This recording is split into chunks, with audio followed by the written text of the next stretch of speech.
Ayan mga lods, ito na pala yung mga nagawa. Nagawa na natin yung disc brake conversion.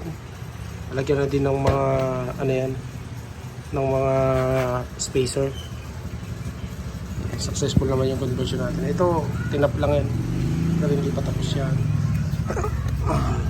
Nagano kami dito ng ano, convert din namin yung disc brake, ay yung pump ng ano, ayan. Convert namin. Tapos ito, disc brake sa likod. Pinturahan na lang.